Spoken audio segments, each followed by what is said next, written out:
चलिए बच्चों, आज वन शॉट में ख़त्म करते हैं आपका भारत, पाकिस्तान और चीन। बिल्कुल एक बार में आसान भाषा में करेंगे और 100% इससे बाहर कोई क्वेश्चन नहीं आएगा। एक बार देखेंगे, बड़ा आसान और शॉर्ट में। भारत, पाकिस्तान, चीन, ये आपका लास्ट टॉपिक है और यहाँ से केस स्टडी आती है, लेकिन बेसिक इन्फॉर्मेशन होना बहुत ज़रूरी है। तो देखते हैं एक बार बेसिक इन्फॉर्मेशन, और आप ध्यान से देखिए क्या है। आधार है आपका भारत, पाकिस्तान, चीन।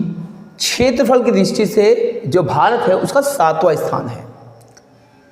चीन जो है बहुत बड़ा देश है, 4थे स्थान पर आता है। पाकिस्तान 36वें नंबर पर आता है क्षेत्रफल की दृष्टि से।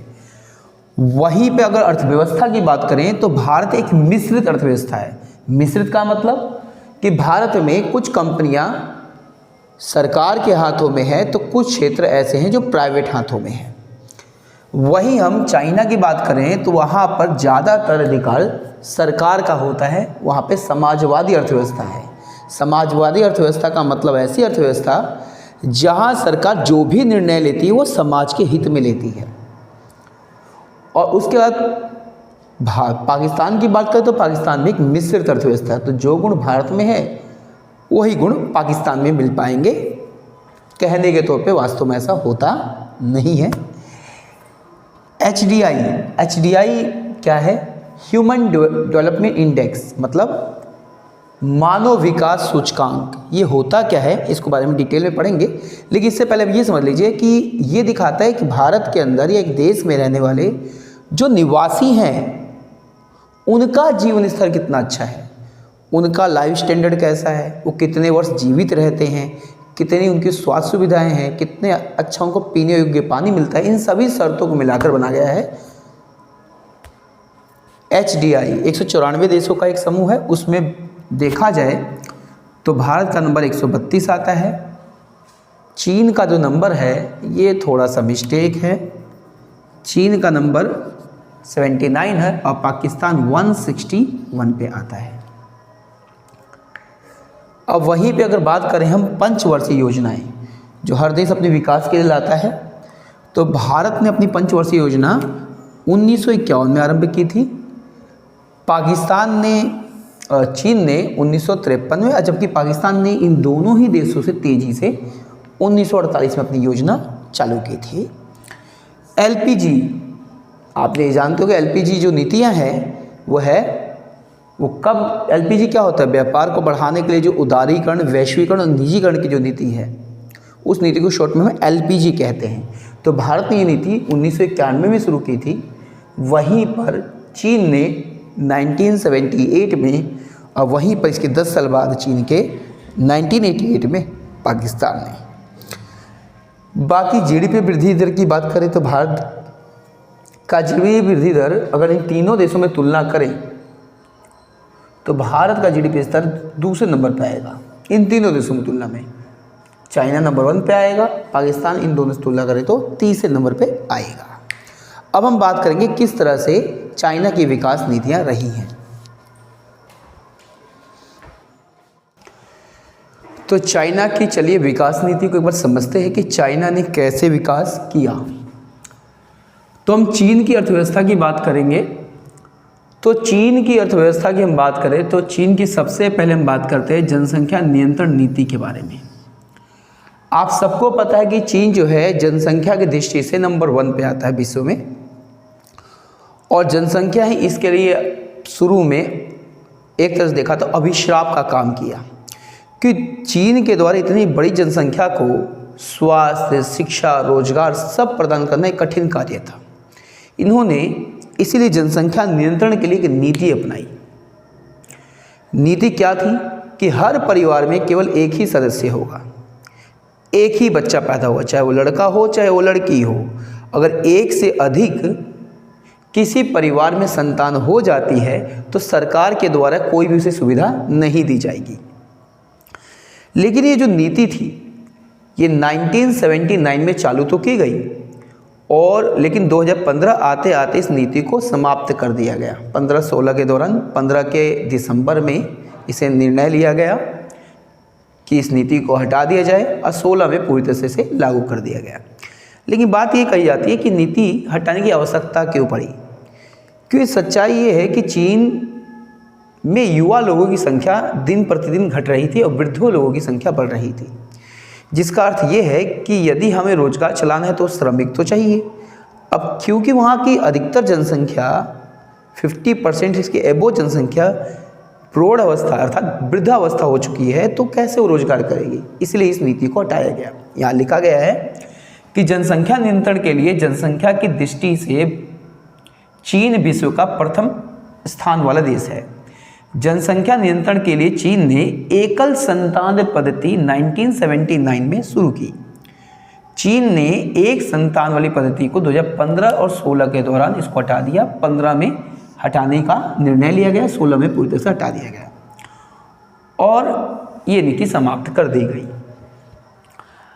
अब बात करते हैं हम कि चीन की औद्योगिक नीतियाँ क्या हैं, चीन ने अपने विकास के लिए क्या किया। तो चीन ने ये 4-5 नीति अपने विकास के लिए की थी।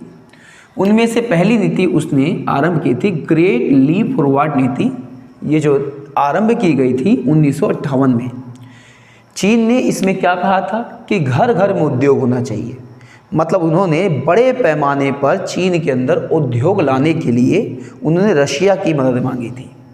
तो रशिया के कुछ विशेषज्ञ आए थे और चीन के लोगों को काम सिखा के गए थे, लेकिन बाद में ये नीति कामयाब उतनी नहीं रही। उसका कारण था कि रसिया और चाइना के बीच, मतलब रूस और चीन के बीच संबंध खराब हो गए थे, जिससे रशिया ने अपने विशेष अवसरों को वापस चाइना से बुला लिया।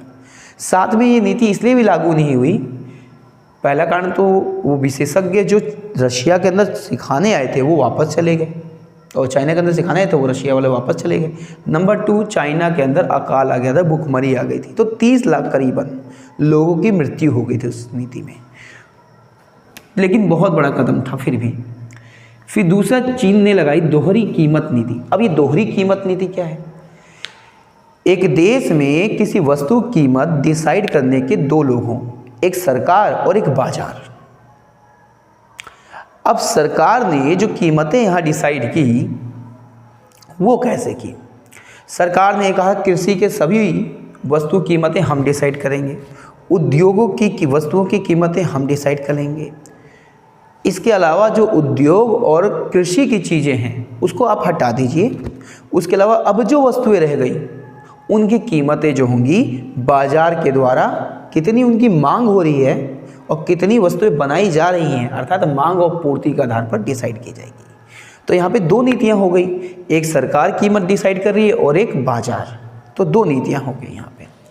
ये हम पहले ही बता चुके हैं कि उद्योग की नीति के लिए 1978 में चाइना ने LPG नीति, उदारीकरण, वैश्वीकरण और निजीकरण की नीति अपनाई थी। महान सर्वहारा नीति ये क्या है? देखिए, महान सर्वहारा नीति ऐसे तो देखा जाए तो उद्योग से संबंधित तो नहीं है। इसमें जो थे कुछ क्रांतिकारी थे। इस नीति को शहर के अंदर जो कॉलेज के विद्यार्थी थे वो अपनी सभ्यता और संस्कृति के बदले में जो जानकारियाँ थी या जो उनके प्रति जो भी उनका प्रेम था अपनी संस्कृति सभ्यता के, उसको पूरे चाइना की तरफ बसाना चाहते थे, फैलाना चाहते थे। इसलिए चाइना के लोगों ने, शहरी लोगों ने या कॉलेज में पढ़ाने वाले प्रोफेसरों ने गांव-गांव में जाकर इसका प्रचार किया कि चाइना की सभ्यता को हमें धरोहर के तौर पे प्रयोग करना चाहिए। तो उसी संबंधित है। अब SEZ स्पेशल इकोनॉमिक जोन, ये एक बड़ी अच्छी नीति थी, विशेष आर्थिक क्षेत्र। ये आरंभ हुई चाइना में 1979 में और 80 तक चली लगभग, जिसमें ये कहा गया कि चाहे विदेशी कंपनियां चाइना के अंदर आए, चाहे चाइना की खुद के देश की कंपनियां हों, अगर वो अपना उद्योग चाइना में करना चाहती हैं तो चाइना की सरकार उनके लिए सभी रियायतें या सुविधाएं देंगी। सर कैसी सुविधाएं? सुविधाओं के नाम पे कम दरों पे ज़मीनें, बिजली, लोन, सड़कें, यातायात, भंडारण, जो भी व्यापार संबंधी सुविधाएं होती हैं वो सभी सुविधाएं आसान शर्तों पे सरलता से, शीघ्रता से प्रदान करेंगी ताकि चाइना के अंदर बहुत तेज़ी से ग्रोथ हो सके।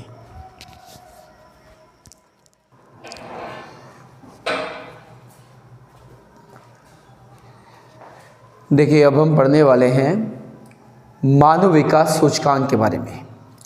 तो मानव विकास सूचकांक जिसको कहते हैं ह्यूमन डेवलपमेंट इंडेक्स, मानव विकास सूचकांक, सबसे पहले हम इसकी बात करते हैं तो इसको लाया गया था 1990 में, और इसको लाने वाले थे पाकिस्तान के एक अर्थशास्त्री और हिंदुस्तान के भी अर्थशास्त्री ने उसकी मदद की थी, अमर्त्य सेन जी ने, और पाकिस्तान के महबूब उल हक के द्वारा ये पहली बार लाया गया था।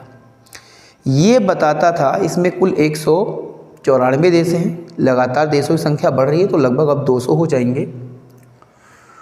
तो 194 देश फिलहाल में हैं, तो उन देशों में कौन सा देश किस रैंक पर है HDI में, वो कुछ आधार मापा जाता है। इसमें ये देखा जाता है कि कौन सा देश में रहने वाले जो लोग हैं उनका जीवन स्तर बेहतर बनाने की कोशिश कर रहा है। देश में रहने वाले जो लोग हैं उसका जीवन स्तर कैसे बेहतर बनेगा?